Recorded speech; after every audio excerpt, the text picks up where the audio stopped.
Құрметті оқырмандарым, қазіргі түсіп жатқан сауалдардың көбі неге адамдардың жүйкелері тозып кетті деген сауалдар көбірек түсіп кетті.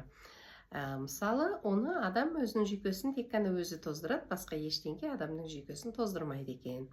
Ол қалай? Мысалы, сіздің үйіңіз шашылып жатқанға сіз егерде жаңағыдай реакция беретін болсаңыз, енді үй шашылғанын көрген кезде Аллаға шүкір, үйім бар, жиналады деп бір аптада бір екі рет жақсылап жинап қойсаңыз болды. Күнделікті қайта-қайта жинап, қайта-қайта таза тұруын қадағалай берген керек емес. Үй болған соң ол музей емес, шашылады кішкене. Онда үйде тіршіліктің барын көрсетеді. Оны жақсы қабылдап үйреніңіз, жаңағы шашылып жатқанның өзінде жақсы қабылдап үйреніңіз. Жаңағы ең бірінші тамағыңызды беріңіз, балаларыңызға қараңыз, жолдасыңызға қараңыз.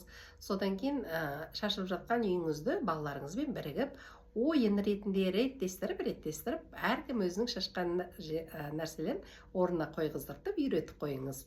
Сол кезде үйдің шашылғаннан адамның жүйкесі тозғаны тоқтайды. Енді көп адамдар жұмыстарынан жаңағы шаршап жүреді. Оны қалай тоқтатуға болады? Жұмысқа сіз барасыз, енді жаңағы жұмыс жасап, жақсылығыңызды, пайдаңызды тигізіп, және де ол жұмыстан жалақы аласыз. Ол жалақымен сіз өмір сүресіз. Негізінде мына адам өзі біз не үшін өмірге келеміз, тағы да бір айта кетейін.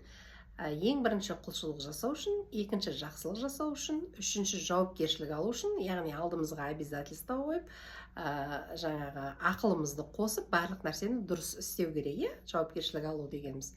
Төртінші, тәкаппарлық, менмендік, эгоизмді жаңағы мейірімге ауыстыру үшін келеміз осы дүниеге.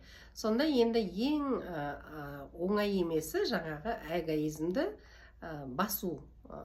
Неге баса алмай жатады адамдар? Өйткені жақсылық жоқ. Эгоизм қай кезде ғана басылады? Адамдарға жақсы сөйлесеңіз басылады, және де жақсылық жасасаңыз басылады. Енді сіз міндетті түрде ол өмірдің құбылысы, сіз жақсылық жасап жатасыз, жақсы жұмыс істеп жатасыз, сізді бастық көрмеу мүмкін, немесе коллективіңіз көрмеу мүмкін, немесе сізді көбірек қолданып кету мүмкін. Ол былай қарап тұрсаңыз, жаңағы эгоның тарапынан қарасаңыз, ол дұрыс емес, сіз ренжисіз, ұрсасыз, немесе жаңағы басындырмаймын деп, ол жұмыстан шығып кетіп қаласыз.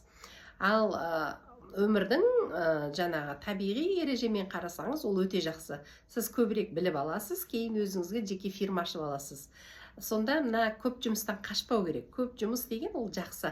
Мына ми адамда бос болса, әртүрлі нәрсемен айналысып кетеді. Сіздің миыңыз бос болса, біреу келіп негатив айтады, немесе өзіңіз негативный нәрсені көресіз, ол ми запись жасап тұрады.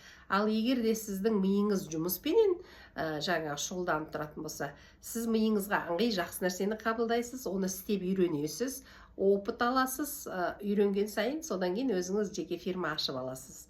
Енді балалар жылап, балалар шулап жатқаннан көп адамдар жаңағы ашуланып жатсаңыздар, онда бала шулап жатқанға, ашуланып жатқанға қуанып үйреніңіз. Осылардың барына шүкір, Аллаға шүкір, Алланың нығметі деп, өйткені адам өзінен өзі дүниеге келмейді ғой, ол Алланың қалауымен ғана келеді. Сондықтан Алла тағала осындай жақсы нығметтермен бөлек қойған деп, оған қуанып үйреніңіз. Сонда мысалы күн суық болса, ыстық дейді ғой, енді антонимдар бар, сол сияқты. Мысалы, әр нәрсенің жаманның жақсы жағын көріп үйренсеңіз, нервы жүйкеңіз орныңызға келе қалады. Және де адам тып-тыныш болып тынышталып қалады. Сондықтан адамның барлық нәрсе өз қолында. Енді егер де осы айтқан нәрселерді жасай алмай, жаңағы реакцияңыз сізден бұрын шығып кетіп, сізге әсер етіп, немесе сіз тоқтай алмай, тез көтеріліп кетіп жатсаңыз, онда жеке қабылдауға келіңіз. Жеке қабылдау 30 мың теңге тұрады.